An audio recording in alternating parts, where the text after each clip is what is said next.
Hello students, आप सभी का हमारे यूट्यूब चैनल में हार्दिक स्वागत है। आज की इस वीडियो में मैं आप लोगों को बताने वाला हूं पीएमईटी और पीबीएमईटी दोनों ही प्रकार के स्टूडेंट्स के लिए ये वीडियो काफ़ी खास है।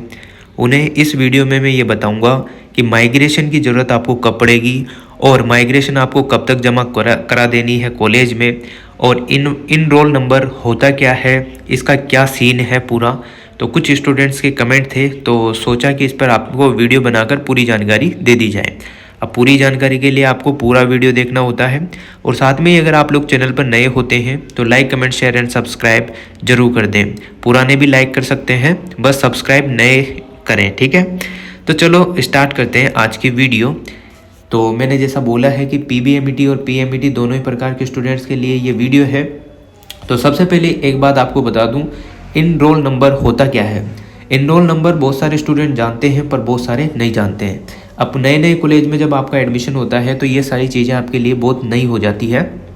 तो सबसे पहले आपको बता दूं, इनरोल नंबर ये होता है कि जब भी आपने कॉलेज में एडमिशन लिया है तो आपका एक आइडेंटिटी हो जाता है कि आपने 2014 में लिया एडमिशन, तो उसके पीछे आपका जो क्रमांक चल रहा है, मतलब कॉलेज में आप कौन से नंबर के स्टूडेंट हो जब आपका एडमिशन हुआ है, तो वो होता है, एक तरफ सन लिखा होता है और एक तरफ आपका जो नंबर होता है, कैंडिडेट जितना आपका नंबर है वो होता है, ठीक है।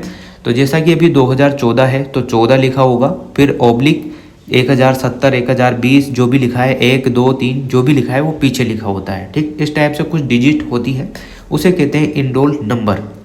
और वो इनरोल नंबर क्या काम आएंगे आपके, और वो चेंज क्या होते हैं, कैसे क्या करना होता है। जैसे कि सुनो, जैसा आपने पीबीएमईटी स्टूडेंट हो या पीएमईटी स्टूडेंट हो, तो पीबीएमईटी स्टूडेंट जो भी हैं तो उन्हें बीएड एमएड में एडमिशन लेने के लिए उनकी एमए जब भी उन्होंने की है, ठीक है, एमए या एमएससी एमकॉम मास्टर्स जो डिग्री की है, उसमें एक साइड मार्कशीट की फाइनल ईयर की या सब मार्कशीट में लिखा होता है, फाइनल ईयर की मार्कशीट में एक इनरोल नंबर ऊपर लिखा होगा।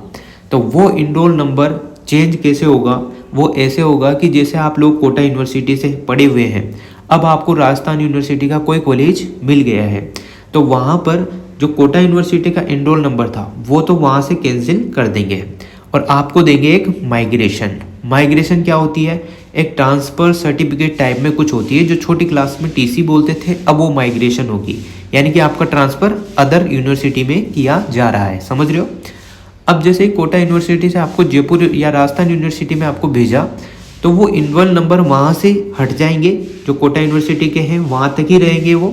अब जैसे एमए एमएससी में आपके इनरोल नंबर थे, वो बीएड एमएड जो कोर्स है आपका, अब राजस्थान यूनिवर्सिटी आपको प्रोवाइड कराएगी, तो उसमें सेशन आपका लिखा जो सन रहेगा आगे का वो 2024 हो जाएगा। फिर ऑब्लिक और जिस क्रमांक के आप स्टूडेंट हैं राजस्थान यूनिवर्सिटी के, वहाँ से वो स्टार्ट हो जाएगा।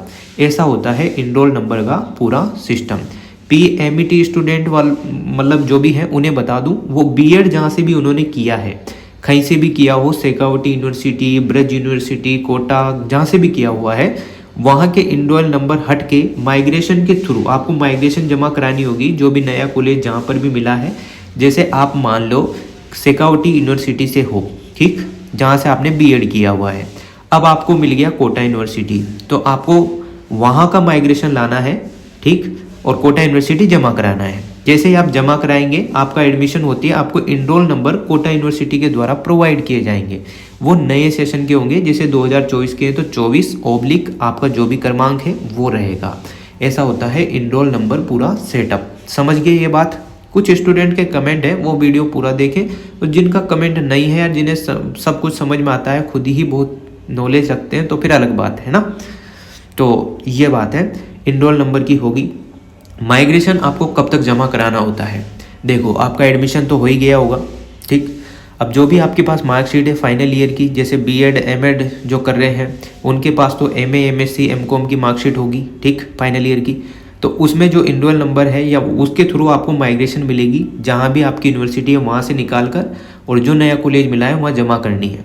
अब दूसरी गलती आपको ये नहीं करनी है कि अगर आप कोटा यूनिवर्सिटी से ही बीएड या फिर मास्टर्स किए हुए हैं और बीएड एमएड करना चाहते हैं और कोटा यूनिवर्सिटी का ही कॉलेज आपको मिला है, तो आपको माइग्रेशन की कोई ज़रूरत नहीं है, ठीक है ना।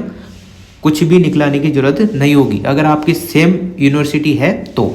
जैसे आपने बीएड पीएमईटी स्टूडेंट ध्यान दें, जैसे आपने बीएड कोटा यूनिवर्सिटी से किया है, अब आप एमएड कर रहे हो और आपको गंगापुर का कॉलेज या हिंडौन का कॉलेज या कोटा यूनिवर्सिटी का ही कोई कॉलेज मिला है, तो आपको मतलब आप लोगों को कोई दिक्कत नहीं है, माइग्रेशन निकलाने की कोई आवश्यकता नहीं है। इस बात का विशेष ध्यान आपको रखना है। एक तो ऐसा हो जाए कि जाएं तो भी आपको माइग्रेशन ऐसे भी नहीं देंगे अगर आपका सेम ही कॉलेज होगा तो, कोई गलती कर दे तो, ठीक है ना। इन बातों का विशेष ध्यान रखें। माइग्रेशन आपको कॉलेज में एडमिशन के 15-20 दिन या फिर खींच के 1 महीने के अंदर जमा करा देना होता है। फिर आप कॉलेज वालों के अलग अलग कॉलेज के अलग अलग सिस्टम है, आप वहाँ से कंफर्म करें कि सर कितने दिन के अंदर अंदर कराना है, ठीक। वो सारी इन्फॉर्मेशन आपको कॉलेज के थ्रू भी दे दी जाती है। इतना कुछ समझ में आ गया हो तो बहुत ही अच्छी बात है, नहीं समझ में आया हो तो भी कोई बात नहीं, आप वीडियो डबल देख लेना।